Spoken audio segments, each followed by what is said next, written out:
Are you ready to get your health back but feel overwhelmed by the endless healthcare options? We believe God has called each of us to a specific assignment, and we want to make sure your body, mind, and heart are up for the task. It's time to simplify the process of healing. At Cornerstone Integrative Healing, we offer simple, effective, easy ways to prioritize your health and gain understanding. No prescription pad needed. I'm Kari, a pharmacist turned integrative health practitioner. I'm so excited to have these conversations around topics with my friend, Jenn.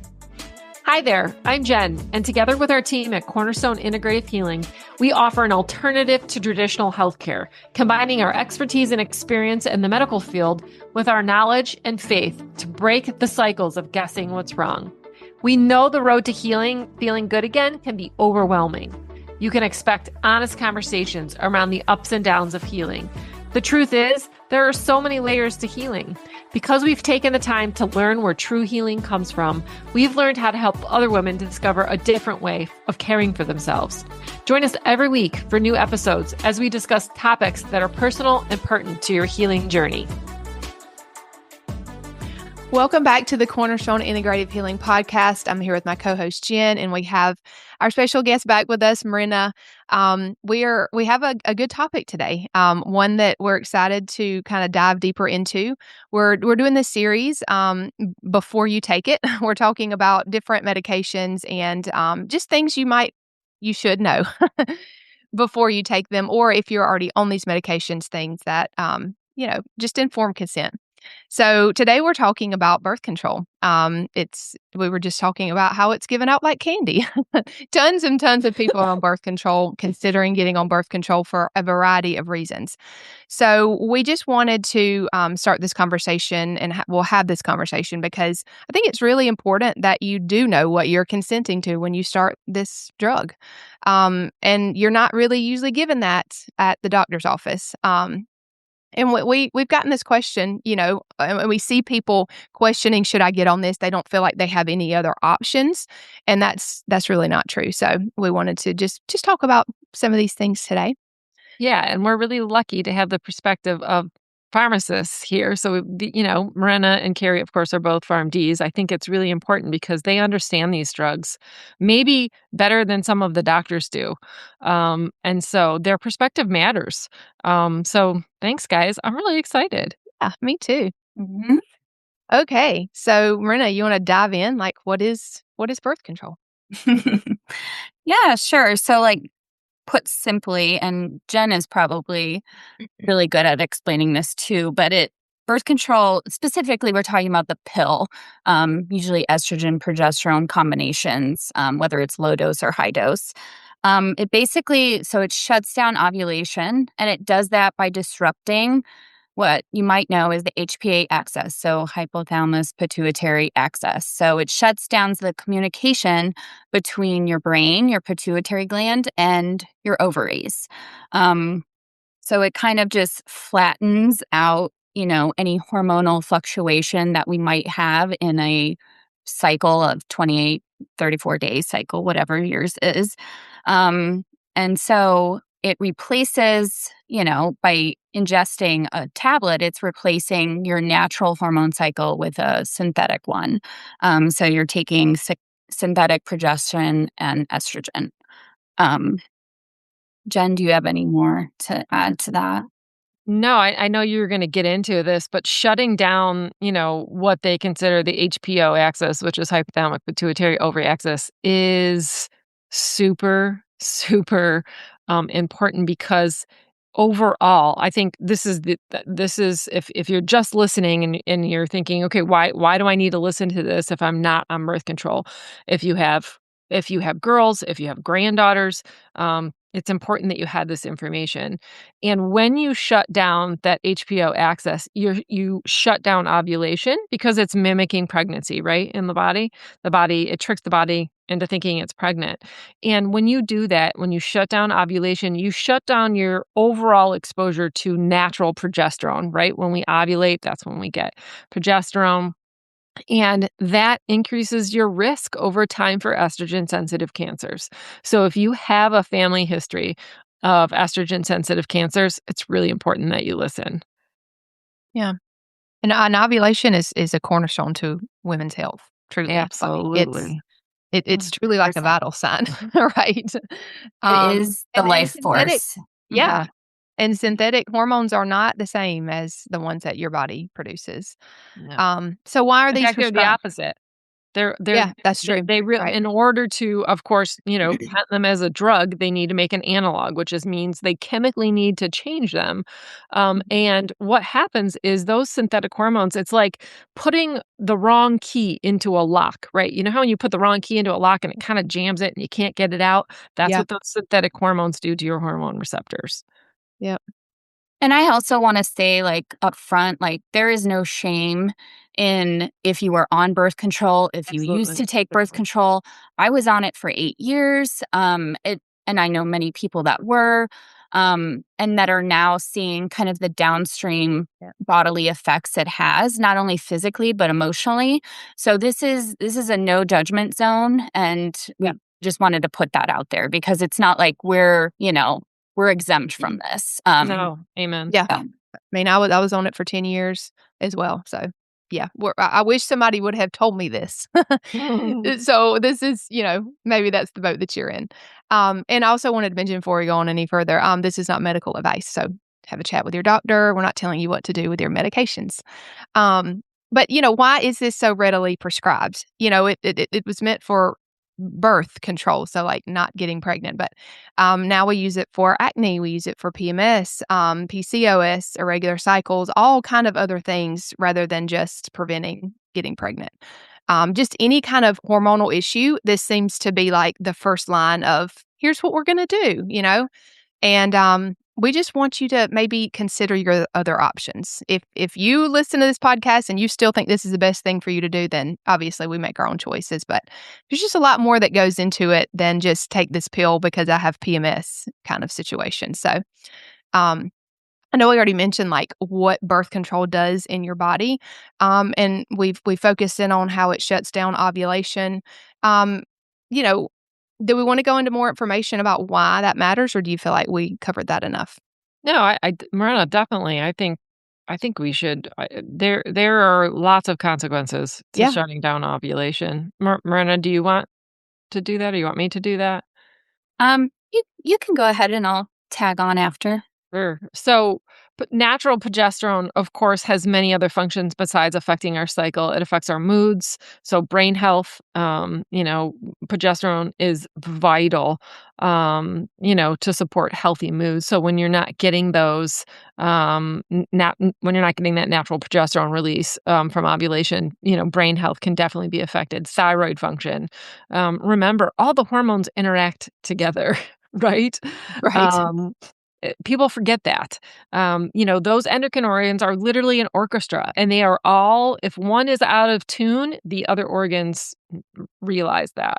Bone density is affected. So obviously, over time, birth control can affect, especially as we're aging, right? That becomes really more important. Of course, I'm at that age, so I'm more aware of it, but you younger gals, maybe not. But, and then metabolic health definitely plays into, because of effects, of course, our adrenals, our thyroid, our other endocrine glands.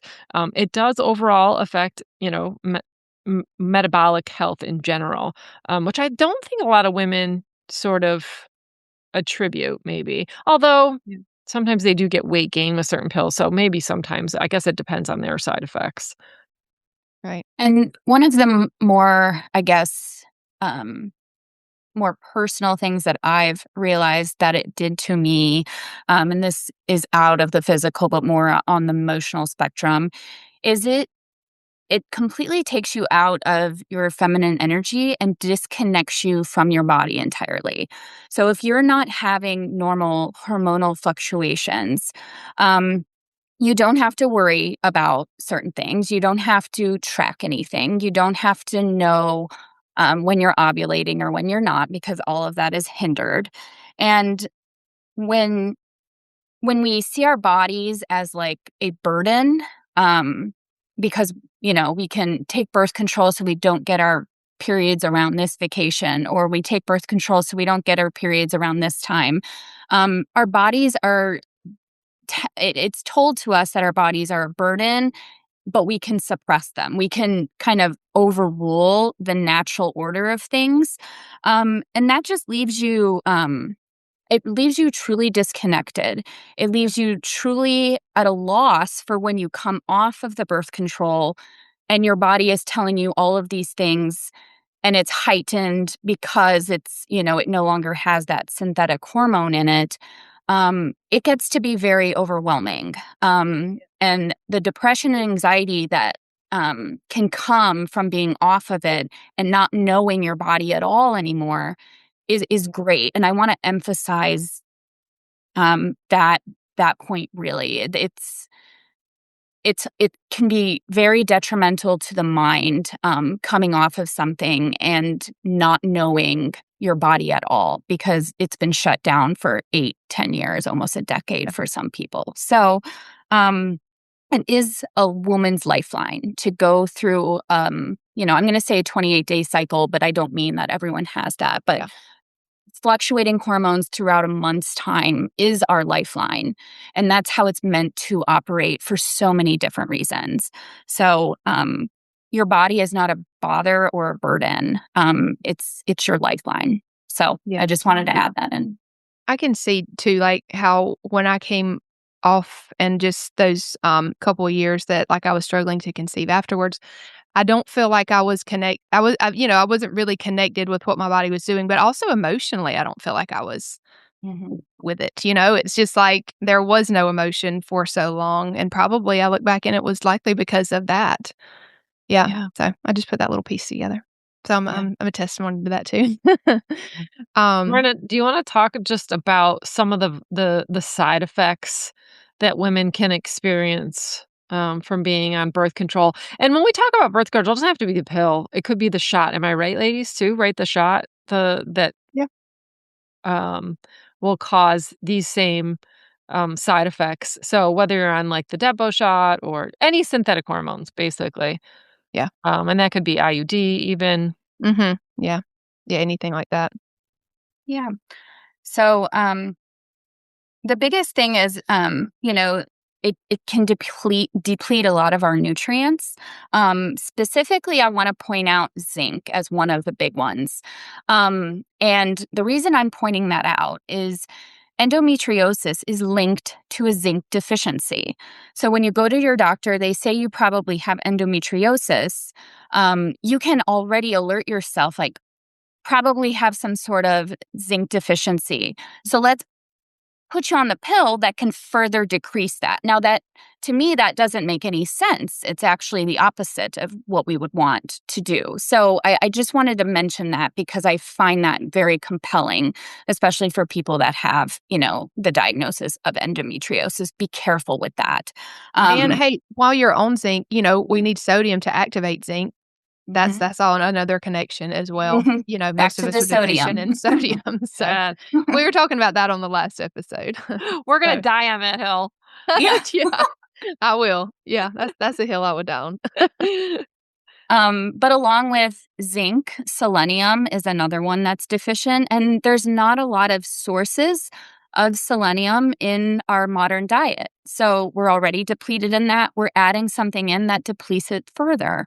Again, it doesn't make sense to me. That affects your thyroid, which is, right. Yes. Yeah, huge. Yeah. And it's probably already affected if you're having endometriosis, PCOS, heavy periods, acne. Yep.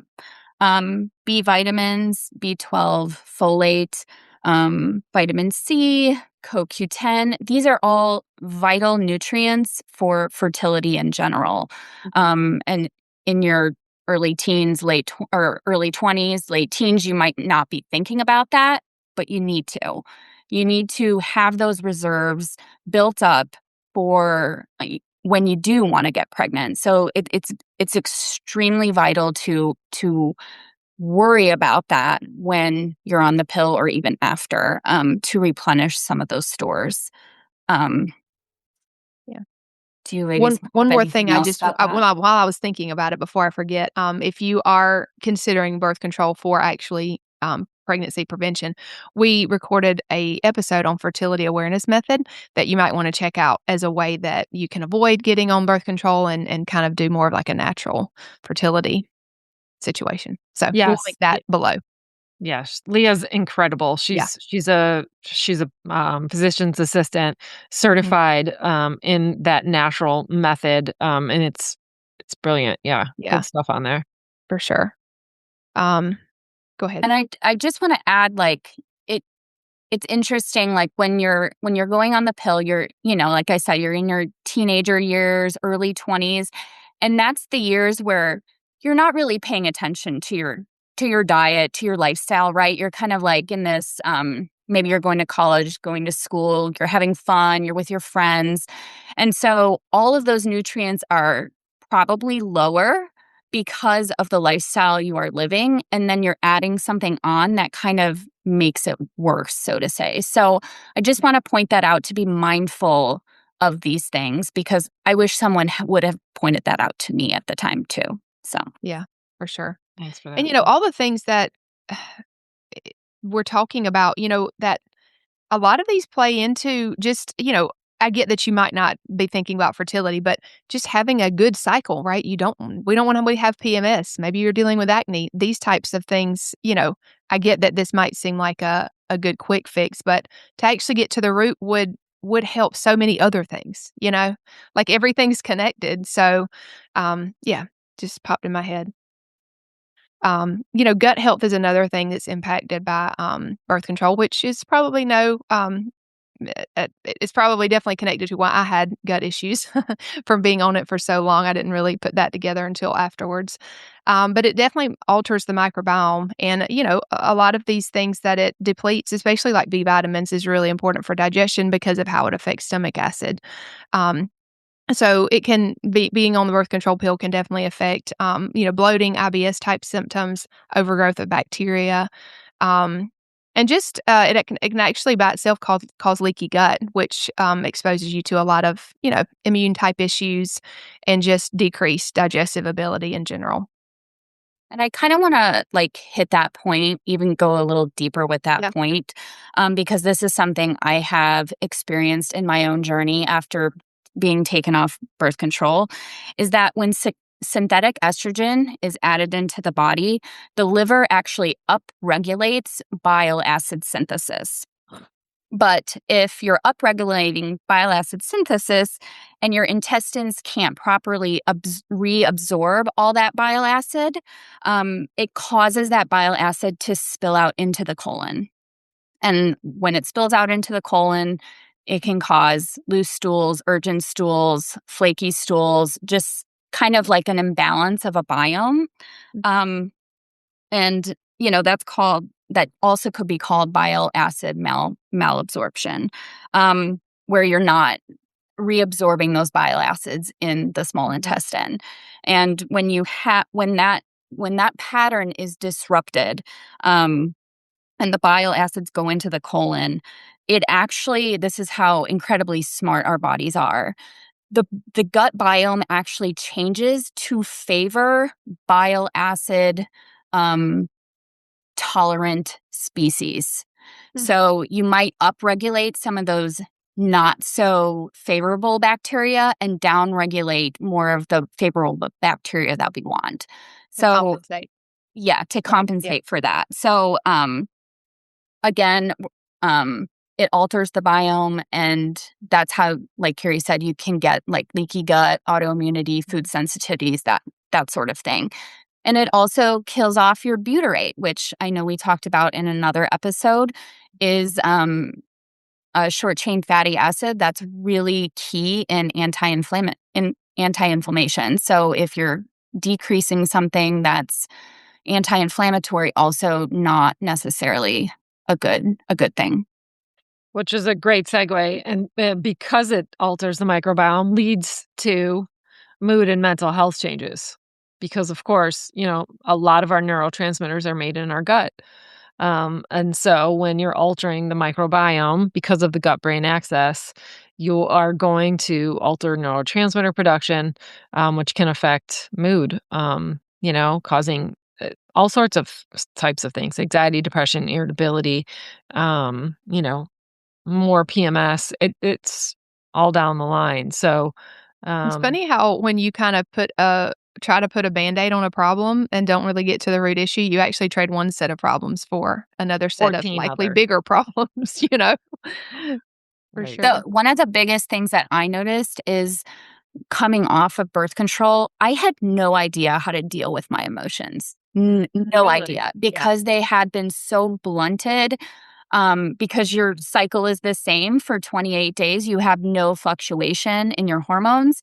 When you come off, you have no idea what to do when you do get angry or when you do get sad, and you're essentially you're called crazy because you don't know how to operate under this new terrain, so to say. Mhm. So that is something that I really struggled with post birth control was what are all these what is all this, like what is all this coming at me, and everything was heightened. So if I did get angry, it was really angry. If I did get sad, it was, like you said, depression, anxiety. So that's another thing to just be very mindful of. And you're not crazy for experiencing that. That's actually how the body is compensating for Mhm. not having birth control anymore. Yeah. Yeah. So if you are on birth control, there are things you can do to support the body nutrient wise, detox wise. Um, Increased minerals definitely is a must. So your electrolyte, sodium, potassium, calcium, magnesium. Supporting the liver. This is probably first and foremost, making sure that those hormones get what we call conjugated, or they actually attach to something um, in the liver. So supporting liver function with, of course, your greens, cruciferous vegetables, which are high in, dim diindolmethanol, which helps with, of course, getting rid of those stronger estrogens. Um, this isn't big in our diet anymore because our palates have changed, but bitter foods. So, I'm thinking of like arugula, where you actually taste those bitters in the foods. It's hard for our palate now to taste those bitters though, because they've been altered with salt and sugar and those sorts of things. But good hydration, and then just things that help the liver naturally detoxify. Egg yolks there's some really good compounds in egg yolks. Red peppers, simple foods that you could eat on a daily basis to support liver detoxification. Um, and then Castor the oil packs too could castor support oil the packs, liver yeah, as for well. sure, for Yeah. sure. Yeah.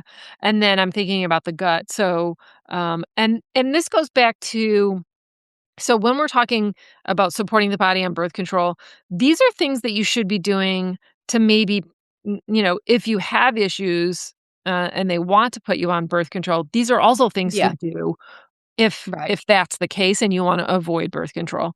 So Yeah. increasing your minerals, supporting liver function, very key. The next would, probably even before the liver, because this is the crux of the problem, is supporting gut function, good hydrochloric acid production, um, diverse, fiber diversity, so getting soluble and insoluble fiber, key. It's absolutely key for making sure, that you can detox, not deconjugate estrogen in the gut. So unhook it to that very, molecule that it's needed to be excreted. So fiber is absolute must. So if you're having those symptoms, endometriosis and PCOS, flax seeds specifically, ground flax seeds will increase what's called sex hormone binding globulin. So it will help to bind up that estrogen. And then I would say my other favorite is iodine. It's a must for women, an absolute must for hormonal health.